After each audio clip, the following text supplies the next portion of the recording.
Well, this is the very last of our video shorts. In the last video we had a look at some IDEs which you could attach compilers to, and also Visual C++, which comes with its own C++ compiler embedded.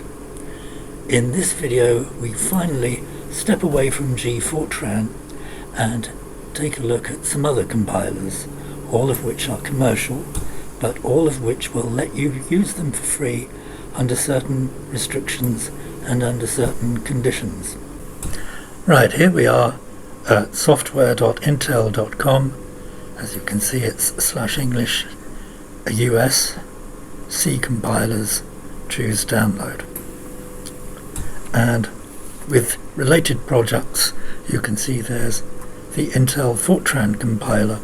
Now, students can use a limited set of this for free.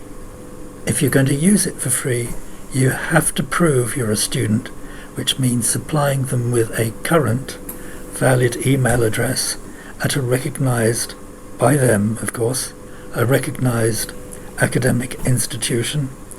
And of course, once you're no longer at that institution, the email address is no longer current and your free usage of Intel compilers is no longer valid.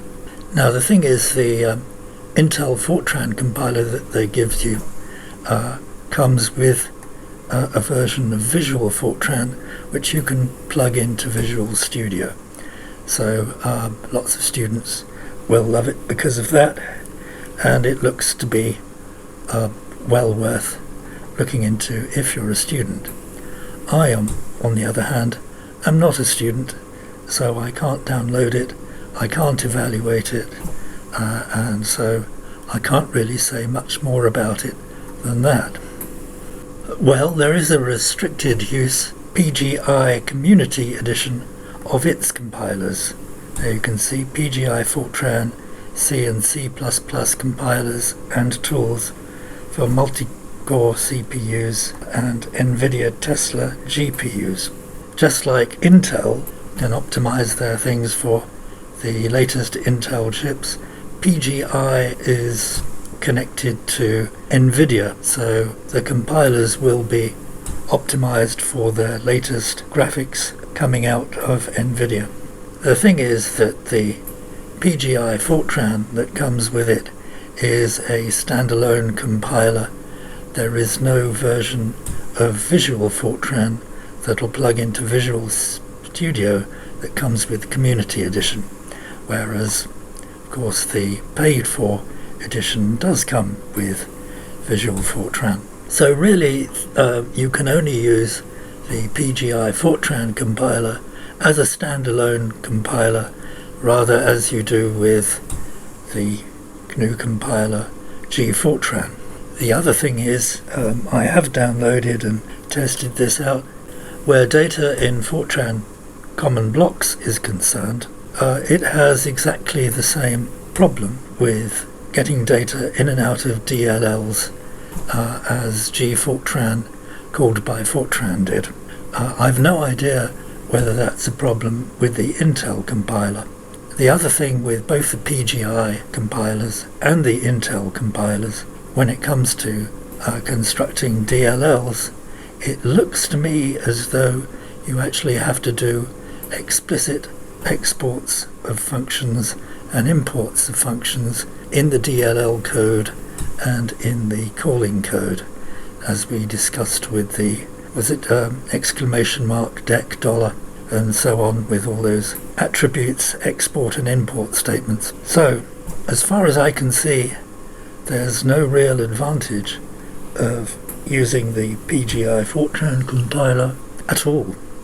You have to use it as a standalone compiler. It has the same problem as the GNU Fortran compiler, but has what seems to me to be an added problem in that you actually have to include all those extra statements in your library code and in the code that calls library functions. And as I said, it looks as though the same goes for the Intel compiler. Well, I more or less dismissed the big compiler companies, Intel and the Portland Group, and what I won't dismiss is a little British company called Silverfrost, based around Salford and Manchester. Silverfrost is a Fortran 95 compiler. It is commercial, but there is a personal edition, and it'll explain how you download it and so on here.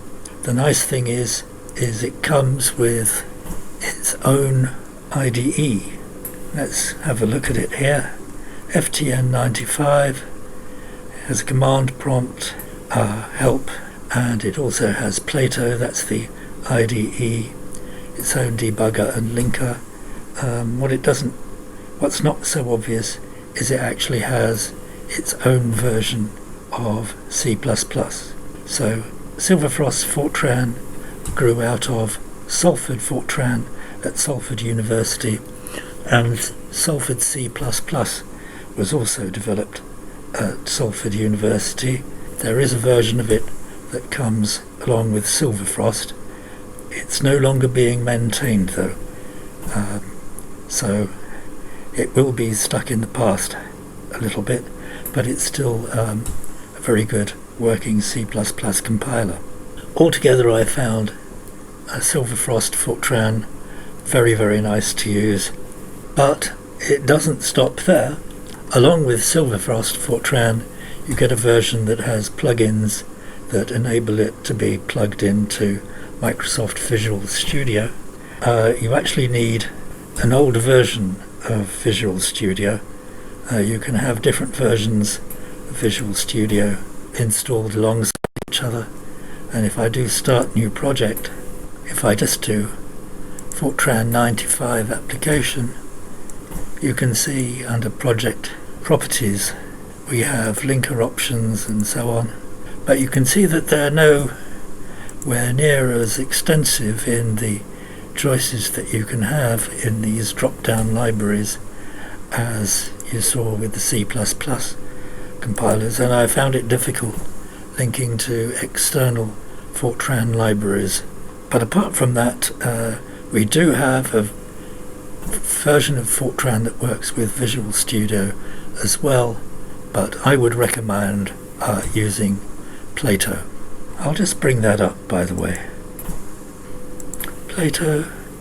So it has a look and feel rather like Visual Studio, but it's not actually compatible. New file, new project. So new Fortran DLL, new Fortran library, Clearwin Plus, C++ application, C++ DLL, and so on. There you go. I'll recommend Silverfrost to anyone, any day. I'll recommend that you use Plato, though of course you do have the option of using Visual Fortran. When I first decided to do these videos, I had no idea that it would actually turn out to be 12 videos, roughly 10 minutes, quarter of an hour each, which is an awful long time when you think about it. And of course that's my second attempt, because the first attempt was burgeoning out of control and becoming far too big. So there we are. That's the end of our 12 videos introducing you to computing on Microsoft Windows. We haven't said much about languages, and as we said right from the beginning, our emphasis was always going to be on about compilers and the tools you need to actually write computer programs rather than the computer programs themselves. So I'll finally take my hat off. That is a fur felt fedora brought to us by the Susquehanna Hat Company, and if you're an Abbott and Costello fan, you'll get the joke. Bye bye.